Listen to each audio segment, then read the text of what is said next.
the teacher asked the kid, why are you always praying in class? And he says, well, my mom always told me I have to pray before going to sleep. Your professor will get a kick out of that.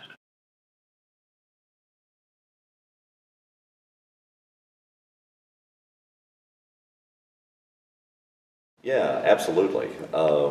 I think it's even evolved in the last 20 years. I think of the kinds of comedy that first appeared on TV, or the sort of Benny Goodman kind of humor, or Lucille Ball. I think it was sort of slapstick. It was based upon particular stereotypes that existed at the time, both in gender and in race. Most of that has gone away. Humor now is not nearly as slapstick as it used to be, and it is not nearly so divisively based. The humor there, I think, is more about surprise, that what makes children laugh is seeing something unexpected. And so we try to be silly, make faces, have things disappear and then come back, do things that are counterintuitive. I mean, granddaughter's a year and a half, but I've got a grandson who's 4.5. And he will laugh when we deliberately get things wrong. When he asks a question, we say something that is quite deliberately what he knows not to be true, and he finds that really funny.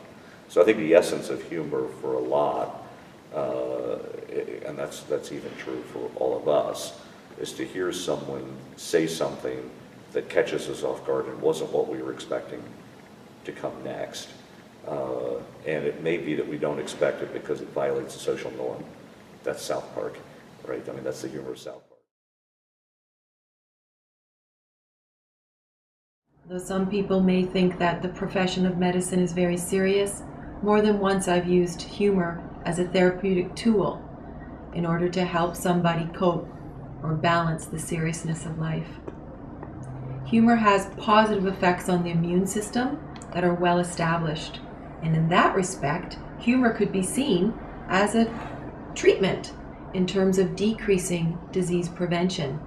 Perhaps positive thinking can have such positive effect on the immune system that it could be associated with stopping a disease process from starting in the first place. It's well known that when people are feeling at ease and when they laugh, that they elaborate positive chemicals called endorphins that also have a positive effect on the immune system. In that respect, I've learned that the mind and body are hardly separable, and anything that has a positive effect on the mind generally has a positive effect on the body. In fact, there's well-known studies showing an effect on vascular tone, so that blood pressure can be treated with cognitive therapy, and often we use humor in various forms of cognitive therapy. Humor isn't just a form of entertainment. It has been shown to have actual psychophysiological benefits to the body. Psychologically, there is a possibility of reduced anxiety, stress, tension, and loneliness, while physiologically, humor and laughter have been shown to improve mental functioning, strengthen the body's natural immune system, and increase the production of endorphins, among a slew of other benefits. Researchers have examined the role of humor among older populations, measured in terms of how it affects coping efficacy, health, and life satisfaction. It was found that people under the age of 50 had the greatest humor orientation, while people over the age of 75 had the lowest humor orientation. Those with greater humor orientation reported greater coping efficacy, which was also strongly tied to greater life satisfaction. Another study examined the correlation between personal and social factors and health among older adults. The results showed that coping humor and self-efficacy contributed the most to outcome variance in mental health status, while other factors such as social support and spirituality had no contribution.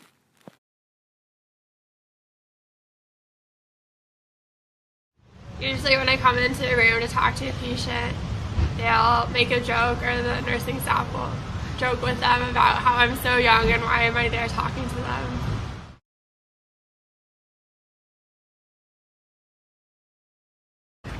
Well, I always joke with my grandma that she is me in just a different body. I'm 21 but have the mind of a 75-year-old, and she's 75 with the mind of a 21-year-old.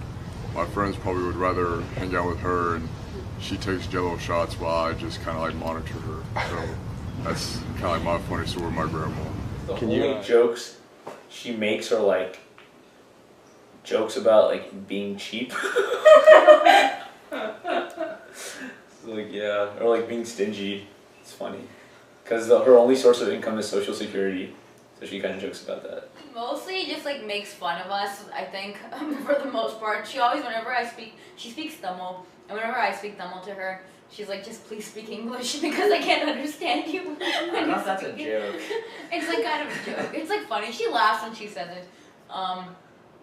Yeah. I don't know. She's a goon. That's really all I have to say about my grandma. Wow. I really didn't know my grandparents all that well, only one of them. And the one who I did get to know well had a very self-deprecating sense of humor. She was pretty funny.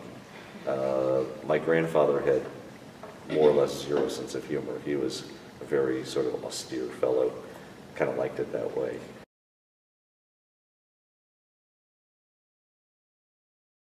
When I'm using humor in the room with somebody in their later stage of life, I need to be sensitive to all sorts of issues so that I make sure that I don't offend somebody or don't elaborate bigger defense mechanisms and make the situation more difficult. Humor can also be a diagnostic tool in the elderly, in that if my elderly patient is laughing at times where, that would be hard to see any humor, or if they're laughing indiscriminately, if they're using sarcasm and offending people wherever they go, sometimes that's a clue to early dementia or other disease processes. So laughter is a therapeutic tool, laughter can be a diagnostic tool, and laughter can be a humane way of joining and making my patients feel at ease.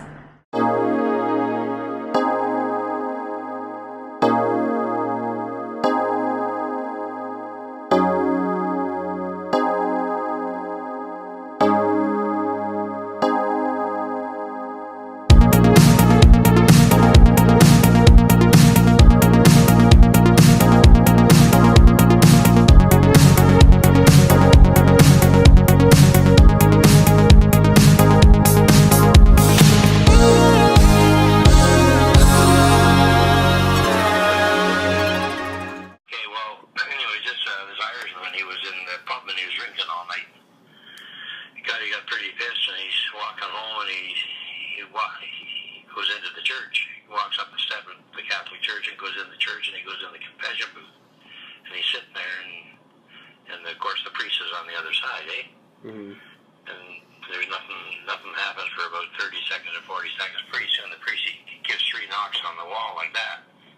And old Patty on the other side, he says, "Oh,